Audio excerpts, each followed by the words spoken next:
Seb, to get things started, your overall thoughts on the game today? Really, really good performance. We knew it was going to be difficult.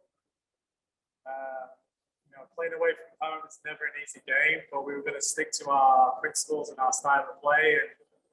And we spoke to the players about just play, enjoy it, go out there. And some of the first parts was brilliant, and that's what we were asking for. And, to see it out all the way to the end of the game was terrific. Austin, opening up the lines. Hey Seb, congrats on the win. It's 2 straight now, 7 unbeaten. Kind of putting it in perspective, how massive was this result for you guys? No, it was massive, like you said. Every game right now is massive. I've said it from the start, we're not settled on where we're at. We want to be in playoffs, and this is another big step to where we want to be. We've got some tough games coming up, and we just got to continue with this momentum that we have. The players are playing with a lot of confidence, a lot of belief, and really sticking to the game plan. We want to play, we want to be entertaining, and to tip it off, that last goal was brilliant. At halftime, we spoke about we needed a 1% more. And what you've seen there with Meggie's 1% more is resulted with a goal from Ali Watt. So the effort, the determination, the desire, they're non-negotiables. Like they have to do it and make an impact when they're on the field and enjoy their football, which what you see now is what they're doing.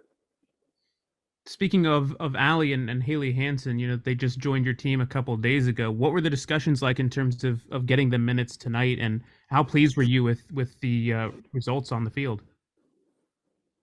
I mean, that's why we brought him. We brought him in to make an impact.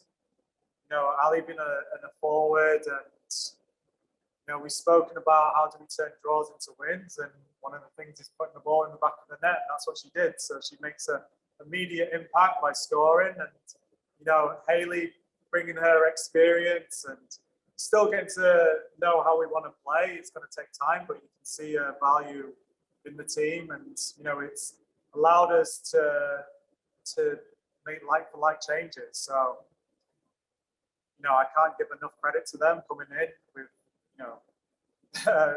such short notice, quick turnaround in terms of the game, but the impact and what they did was really good. So we've talked about Meggie and Erica and their impact in that midfield, but I wanted to ask you about the 2 others with Jordan and Viviana, especially with Vivi. For her sake, she had one of the highest passing percentages and chances created from that midfield line, other than Meggie. Just I wanted to get your thoughts on Vivi and Jordan, just in terms of their impact within the pitch, being still very young players. Like you said, they're very young players and they're still learning. We have a young squad, and they're all learning and they're all bought in. And especially them two, they're so valuable to allow us to play the football that we want. It allows players like Erica, Meggie, Abello, Julie, just to name a few, to express themselves and get in difficult areas of the field, as well as the 2 fullbacks. You see the fullbacks getting in the box. The goal comes from Celia being in the box. So with them two,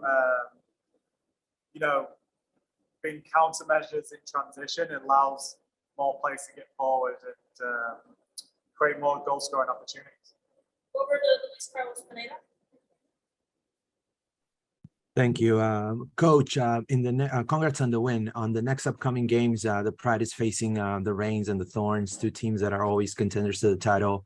How's the locker room feeling after obviously being unbeaten, in 7 games? And you guys take these games coming up game by game, or do you guys want to keep repeating those now that you have Gunny back and you have Ali and Haley?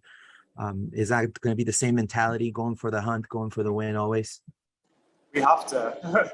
There's no other way of doing it. You take it game by game. Seattle's our next opponent. it's going to be a fun game. We know Seattle like to play as well, so it'll be a real test for us. It'll be really competitive. You know, they're not far away from where we want to be as well, so you'll see two teams, I'm sure, trying to get a win.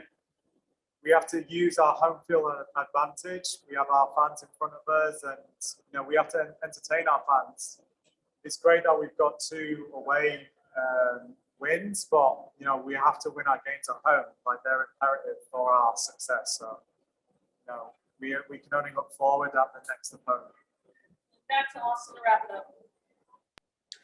Seb, just for kind of grand scheme of things, for you personally, you've made history as the first Black coach in NWSL, coaching against Hugh Menzies tonight, who was the second.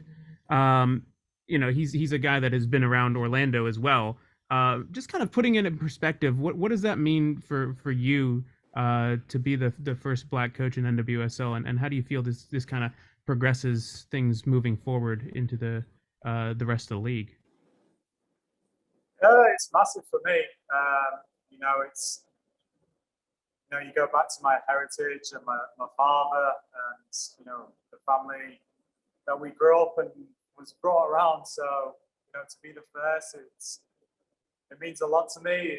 It's showing that the league's moving forward, and you know, for both me, myself and Hugh to share the field together was a valuable moment for both of us, and you know, may it continue, you know, for both of us. You know, I've known Hugh for some time now, so it was nice to share the sideline with him.